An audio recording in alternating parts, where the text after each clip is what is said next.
Assalamualaikum warahmatullahi wabarakatuh. Kami dari kelompok 4 akan membahas tentang problem pada fungsi supervisi. Nah, problem pada supervisi ini terdapat 3, yaitu ada problem administrasi, problem edukasi, dan problem suportif. Nah, dalam problem-problem ini nanti akan dijelaskan oleh teman-teman sekalian. Nah, mungkin akan dijelaskan secara gambarannya, secara umum dulu oleh Lucy. Oke, sebelum kita ngebahas problem permasalahan dari fungsi administrasi, edukatif, dan juga suportif, kita bahas dulu tentang apa aja itu fungsi dari administrasi, edukatif, dan juga suportif. Secara umum, supervisi pekerjaan sosial itu mempunyai 3 fungsi, yaitu fungsi administrasi, edukatif, dan juga suportif. Fungsi dari administrasi itu adalah salah satu aspek dari supervisi yang berhubungan dengan administrasi dalam suatu konteks organisasional. Tujuan dari adanya supervisi administrasi ini yaitu untuk menjamin kualitas pelayanan yang diberikan terhadap klien sesuai dengan kebijakan dan prosedur yang terdapat pada lembaga tersebut. Selain itu, supervisi administrasi juga memiliki tujuan untuk menyediakan supervisor agar bekerja dengan konteks pekerjaan yang memungkinkan dia untuk melakukan pekerjaan secara efektif.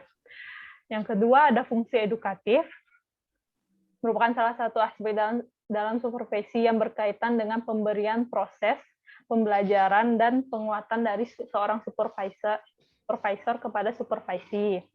Tujuan dari supervisi edukatif ini adalah memberikan transfer ilmu, yaitu berupa skill, attitude, dan knowledge kepada si supervisi.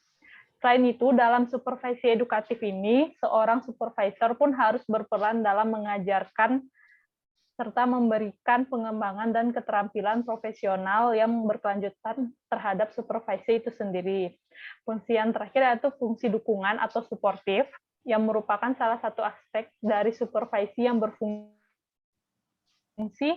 untuk memberikan dukungan, terutama dukungan moral kepada supervisi, di mana sang supervisor menyemangati si supervisi jika pada suatu keadaan si supervisi ini mengalami masalah yang sangat berat dan dia benar-benar membutuhkan dukungan dan semangat dari orang yang bisa dipercaya oleh si supervisi ini dan membantu si supervisi agar merasa lebih baik dan tetap tenang di dalam melakukan pekerjaannya. Supervisor pun bertanggung jawab untuk menghilangkan tekanan yang ada pada diri si supervisi serta membuat supervisi selalu berada dalam kondisi yang nyaman sehingga si supervisi dapat menjalankan tugasnya dengan efektif dan juga efisien.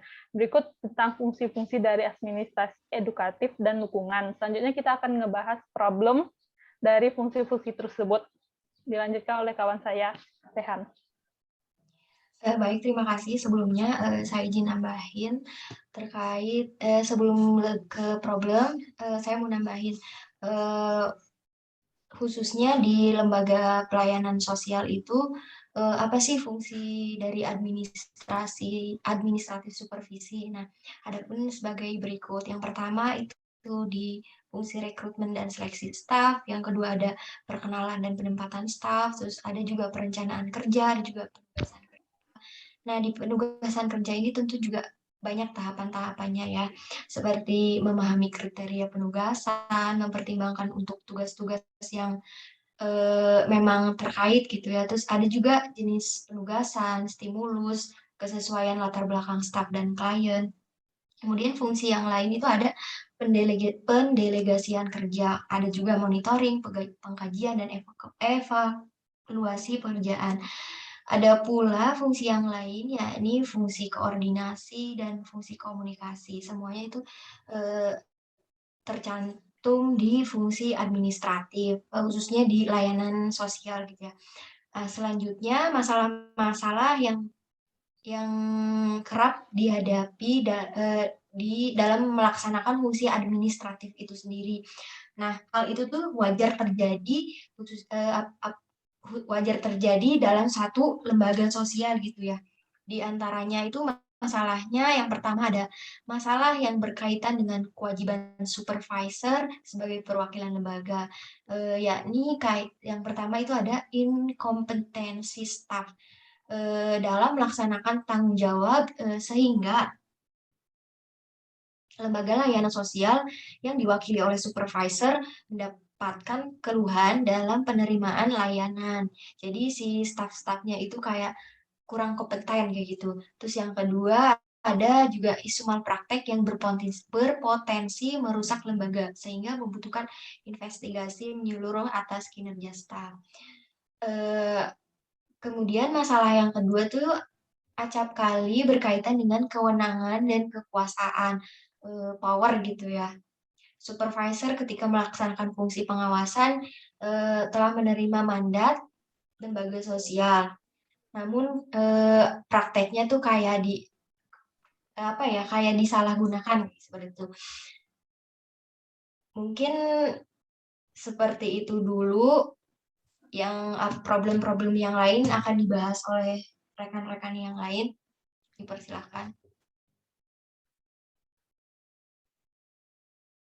Oke, terima kasih. Di sini saya akan menjelaskan tentang problem edukatif ya. Sebelum menjelaskan tentang inti problem edukatif tersebut, saya sini akan menjelaskan tentang fungsi edukatif. Nah, fungsi edukatif supervisi edukatif adalah salah satu aspek dalam supervisi yang berkaitan dengan pemberian proses pembelajaran dan penguatan dari seorang supervisor kepada supervise.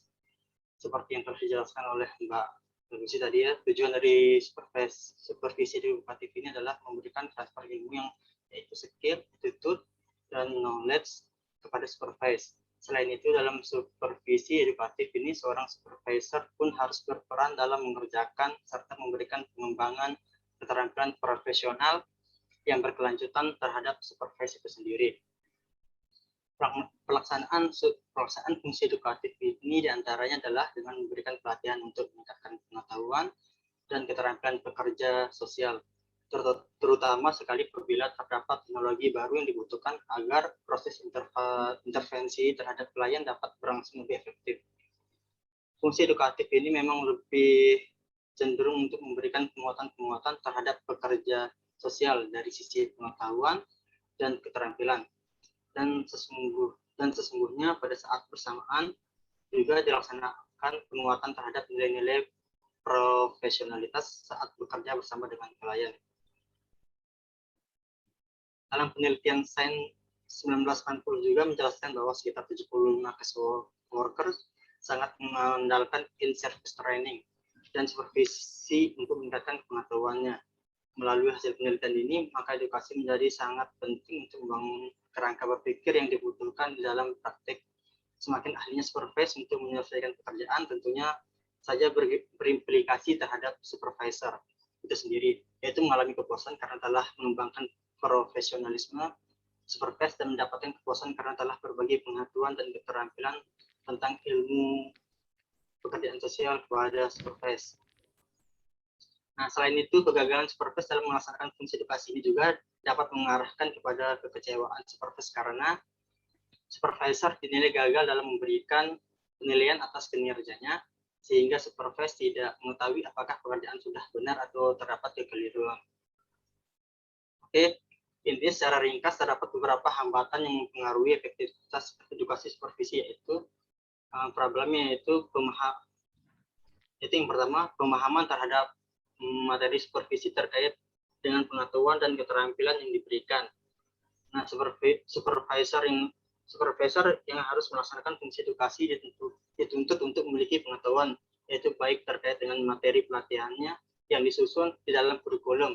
Supervisor dituntut untuk memahami pengetahuan baru di dalam lingkup perubahan dunia yang sangat cepat seperti saat ini. Seperti dalam supervise pendidikan, fungsi supervise ini dilakukan manakala ada pegawai baru yang masuk dalam dan bekerja di satu lembaga. Biasanya fungsi ini dilakukan oleh pegawai yang lebih senior dan berpengalaman. Supervise ini dilakukan melalui pengarahan dan bimbingan kepada pekerja sosial dan dalam melakukan prakteknya. Selain itu, supervise pendidikan dapat berupa pelatihan-pelatihan yang dilakukan oleh BNN, Dinsos, Dapneker, dan lain sebagainya. Supervise juga dapat memberikan masukan atau saran kepada pekerja sosial yang mengalami hambatan dalam menangani kliennya. Sama pegawai baik, supervisor dengan supervise bisa saling mengingatkan ketika salah satu di antara mereka melakukan kesalahan atau kelalaian. Dalam hal ini fungsi supervisor pendidikan sangat penting. Lalu yang kedua yaitu supervisor hanya menggunakan edukasi supervisi untuk memenuhi kebutuhannya tanpa menyadari sepenuhnya hakikat fungsi edukasi supervisi. Nah, hal ini juga berkaitan dengan berhubungan dengan teaching method atau metode mengajar yang dilakukan oleh supervisor. Mungkin dalam memberi bimbingan dan lain sebagainya, supervisor tersebut sudah memiliki kriteria bagus untuk mengajar, tetapi dalam segi attitude, misalnya sang supervisor menghina atau mengatakan hal-hal yang tidak pantas terhadap supervise, sehingga menyebabkan si supervise ini merasa sakit hati. Hal ini juga sangat berpengaruh pada hubungan antara supervisor dan supervise yang tentunya juga pasti akan menjadi masalah atau hambatan efektivitas dalam melakukan edukasi. Nah, yang ketiga ada edukasi supervisi adalah peluang untuk mengembangkan profesionalisme supervise. Namun seringkali supervisor diposisikan sebagai objek imitasi supervise. Mungkin ini saja dari penjelasan saya tentang problem edukasi. Ya, selanjutnya yaitu problem suportif. Nah, pada problem suportif ini pada dasarnya supervisor ini merupakan seorang pemimpin dari supervisor lainnya. Nah, sehingga itu supervisor ini sangat dibutuhkan, apalagi pada problem suportif ini. Sebagai pemimpin, supervisor ini harus memimpin para supervise lainnya yang telah dijelaskan tadi pada masalah administrasi, masalah edukasi. Nah, supervisor ini memimpin untuk seperti tadi pada administrasi kan mengumpulkan data-data misalnya. Bagi dan edukatif itu mengajari supervise ini untuk bekerja lebih baik lagi. Nah, pada indikator kepemimpinan supervisor ini terdapat dua. Yang pertama terkait dengan penyelesaian tugas, mengamati bahwa seorang yang melaksanakan pekerjaan telah dilengkapi dengan fasilitas, pelayanan, informasi, dan keterampilan yang dibutuhkan. Nah, yang kedua yaitu terkait dengan mengamati seseorang yang melaksanakan pekerjaan itu merasa nyaman, puas, dan bahagia. Nah, pemimpin sebagai supervisor ini harus memperhatikan dua indikator tersebut. Indikator-indikator tersebut merupakan hal yang paling penting untuk supervisor merasa nyaman dalam bekerja. Nah, supervisor sendiri pasti akan merasa memiliki permasalahan psikologis yang dialaminya. Memang sangat mempengaruhi kinerjanya. Sehingga jika supervisor sudah merasa saat bekerja itu merasa nggak nyaman, ngerasa kok kayak nggak semangat kerja. Nah, sebagai supervisor ini harus mengetahui supervisor ini sudah tidak nyaman bekerja. Nah, biasanya tuh terdapat burnout atau apa ya, bisa diartikan tuh capek yang berlebihan. Nah, capek yang berlebihan ini biasanya terdapat pada beban pekerjaan yang sangat tinggi.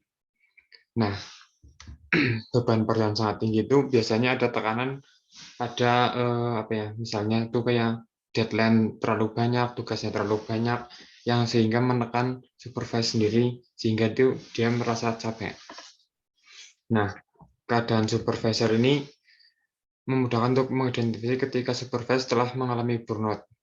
Gejala-gejala burnout biasanya itu ada aspek fisik, mental, dan tingkah laku. Gejala fisik burnout dicirikan dengan rasa lelah luar biasa, merasa sakit kepala, mengalami gangguan lambung, serta mengalami gangguan tidur. Nah, sedangkan pada gangguan mental, gejala mental, burnout dicirikan dengan munculnya supervisor tidak memiliki keeratan dengan pekerjaan dan sudah merasa terasing dalam pekerjaan itu sendiri. Nah, sumber-sumber stres lainnya itu terdapat banyak sumber-sumbernya. Yang pertama, administratif supervisi sebagai penyebab stresnya. Biasanya itu terdapat aturan-aturan dari petingginya yang membuat supervise ini menjadi stres. Biasanya supervise peraturannya terlalu banyak sehingga supervise merasa tidak nyaman. Yang kedua ada edukasi supervise sebagai penyebab stresnya. Keterkaitan edukasi supervise dengan stres berhubungan dengan perubahan target yang harus diselesaikan oleh staf. Nah, ini menandakan bahwa supervise itu mengalami banyak target yang harus dicapai sehingga supervise sendiri sangat tidak mampu untuk mencapai target sendiri. Yang ketiga adalah relasi supervisor dan supervise tidak baik. Nah, ini yang sangat tidak boleh dilakukan oleh supervisor. Supervisor dan supervise harusnya memiliki hubungan yang sangat erat.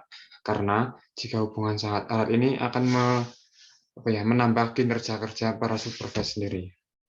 Yang selanjutnya yang keempat, klien sebagai sumber stres. Nah, terkadang tuh ketika supervise sedang menangani kasus, terkadang tuh kasusnya tuh terlalu jelimet, kemana gitu.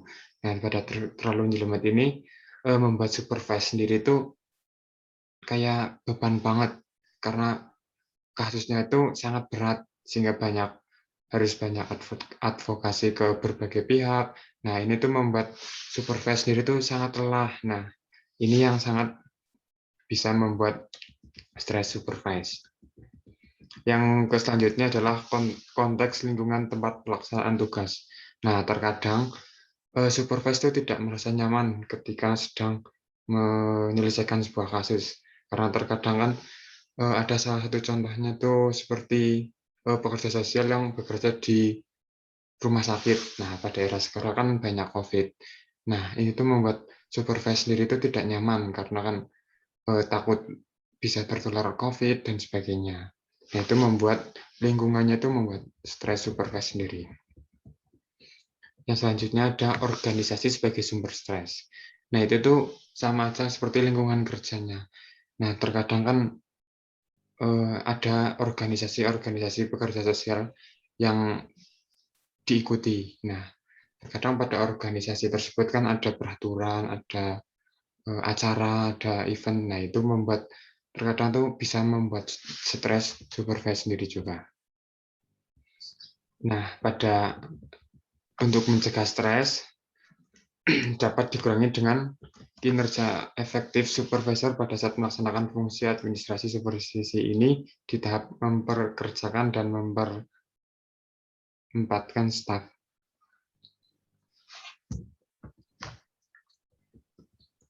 Nah, intinya tuh supervisor tuh harus tahu staf-stafnya tuh apakah bisa bekerja dengan baik, kinerjanya baik atau tidak. Nah, sebagai supervisor, sebagai pemimpin itu harus bisa support kepada staf-stafnya. Jika stafnya memiliki penurunan kinerjanya, maka supervisor harus mendukung dan bisa meningkatkan performa para staf-stafnya. Dan diketahuilah apa penyebabnya apa gitu. Nah, supervisor ini harus bisa kembalikan kinerja para stafnya. Nah, mungkin cukup sekian dari masalah-masalah supervisi. Dari pertama tadi ada masalah administratif, yang kedua ada edukatif, dan yang ketiga adalah suportif. Nah, pada intinya tuh supervisor tuh sebagai pemimpin harus mengetahui permasalahan-permasalahan apa yang terdapat pada staf-stafnya atau supervise. Nah, mungkin cukup sekian dari kelompok kami. Wassalamualaikum warahmatullahi wabarakatuh.